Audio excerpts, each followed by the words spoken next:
अस्सलाम वालेकुम दोस्तों, हम आज आपको पाकिस्तान के एक ऐसे इलाके और शख्स के बारे में बताएंगे जिसकी इजादात किसी अजूबे से कम नहीं। मौजूदा हुकूमत अगर थोड़ी तवज्जो दे तो इस इलाके में बहुत सा रोज़गार पैदा किया जा सकता है। तो चलिए दोस्तों, वीडियो शुरू करने से पहले आप हमारे चैनल को सब्सक्राइब कर लें ताकि आपको आने वाली वीडियोस बर वक्त मौसूल हो सकें। जॉन जैकब 1812 में इंग्लैंड में पैदा हुआ। वो ख़ानदानी फ़ौजी था। 16 साल की उम्र में ईस्ट इंडिया कंपनी में भर्ती हुआ, हिंदुस्तान आया और फिर कभी वापस नहीं गया। यहाँ तक कि 6 दिसंबर 1858 को 46 साल की उम्र में वफात पा गया और हमेशा हमेशा के लिए सिंध की ज़मीन में दफन हो गया। वो पेशे के लिहाज से फ़ौजी लेकिन मजाजन एक आर्किटेक्ट और मैकेनिकल इंजीनियर था। 1838 में पहली एंग्लो अफगान वार के लिए सिंध आया। सर जॉन कैन की कमांड में मियानी की जंग लड़ी। सिंध हॉर्स रेजिमेंट की कमान की और अपर सिंध का एडमिनिस्ट्रेटर बना दिया गया। वो बहादुर और बेहतरीन मंसूबा साज था। चुनाचा कंपनी ने उसकी रेजिमेंट को 36 जैकब हाउस का नाम दे दिया। वो 1847 को अपनी रेजिमेंट के साथ अपर सिंध के सहरा में छोटे से गांव खानगढ़ में मुकीम हो गया। ये पूरा इलाका सहराई था। पानी और सब्जे का नामो निशान तक नहीं था। मुकामी लोगों का सिर्फ एक पेशा था और वो था डाका जनी।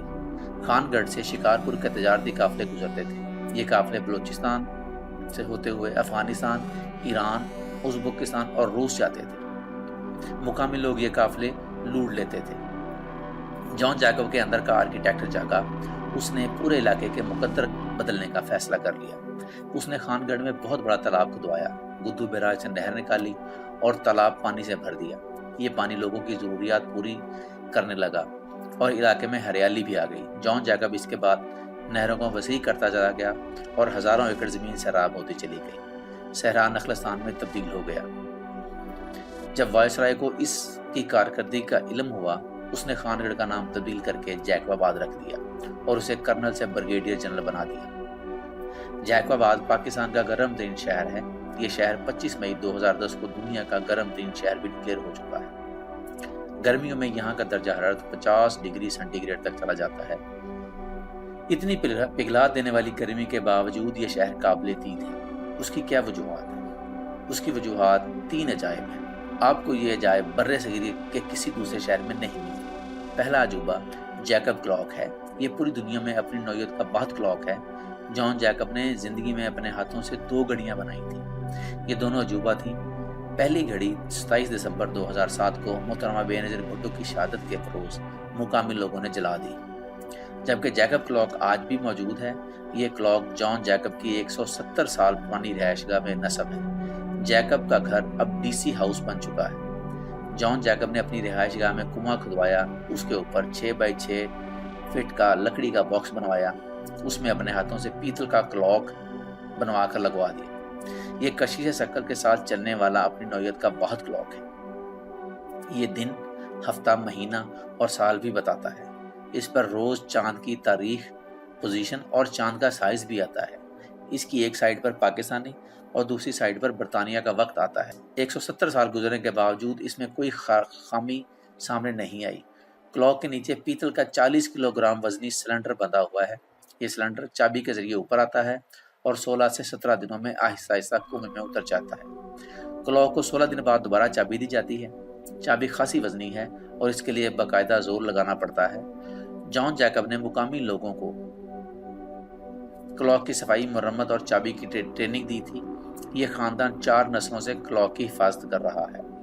ये दुनिया में अपनी नौयत की पहली और आखिरी इजाद है और ये इजाद हर घंटे के बाद घंटी बजाकर अपने अनोखे होने का ऐलान करती है। तीसरा अजूबा कबूतर खाना है। जी हाँ, जासूसी कबूतरों के लिए बनाया गया घर। जनरल जैकब ने यह कबूतर खाना 1850 में अपने ऑफिस के अहाते में बनाया था। ये ईंटों की 10 बाई 10 फीट चौड़ी और 60 फीट ऊंची इमारत है। इसमें कबूतरों के छोटे छोटे घोंसले हैं। ईंटों को कबूतरों की बीठों की तेजाबियत से बचाने के लिए इमारत पर मिट्टी का लेप किया जाता था। ये जॉन जैकब ने शुरू कराया था और आज तक होता है। ये कबूतर उस जमाने में सरकारी पैगाम रसानी के काम आते थे। जनरल जैकब इनके पाँव के साथ रुका बांधकर इन्हें उड़ा देता और ये जैकबाबाद का पैगाम सखर पहुंचाते थे और पैगाम लेकर वापस भी आते थे। डाकिया कबूतरों की ये नस्ल आज भी मौजूद है कबूतर खाने में तकरीबन 320 कबूतर मौजूद हैं, मगर अफसोस की बात है कि हुकूमत के पास इनकी खुराक के लिए बजट नहीं, चुनांचे ये खैरात पर पल रहे हैं। शहर के एक ताजर इन बेचारे कबूतरों को रोज़ाना 10 किलो दाना डालता है। ये कबूतर खाना भी कौमी असासा होना चाहिए, क्योंकि सिर्फ पाकिस्तान नहीं बल्कि पूरे बर्र-ए-सगीर में इस तरह का कोई दूसरा कबूतर खाना मौजूद नहीं। ये बुरी तरह शिकस्त और रेत का शिकार हो चुका है। जॉन जैकब का दिल जैकबाबाद में लग गया था। उसने वसीयत की थी कि इंतकाल के बाद इसे जैकबाबाद में दफन कर दिया जाए। वो सिर्फ 46 साल की उम्र में बेशुमार कमालात के बाद 6 दिसंबर 1858 को इंतकाल कर गया। तो इन तमाम कमालात के बाद फौत हुआ तो मुकामी लोगों और उसके जवानों ने उसे जैकबाबाद की रेत में दफन कर दिया। और लोगों का मौसम था, चुनाचा मुकामी लोगों ने उसे पीर का दर्जा दे दिया। ये आज भी जोकम साहब बहादुर कहलाता है और 161 बरस बाद भी उसकी कब्र पर दिए जलाए जाते हैं। जॉन जैकब की कब्र के सामने स्याह पत्थर पड़ा हुआ है और इस स्याह पत्थर पर दिए रखे हुए हैं। मुकामी लोग जॉन जैकब की कब्र पर आते हैं और दिए जलाते हैं। तो दोस्तों, अगर आपको हमारी वीडियो पसंद आई हो तो इसे लाइक और शेयर जरूर कीजिएगा। अल्लाह हाफ़िज़।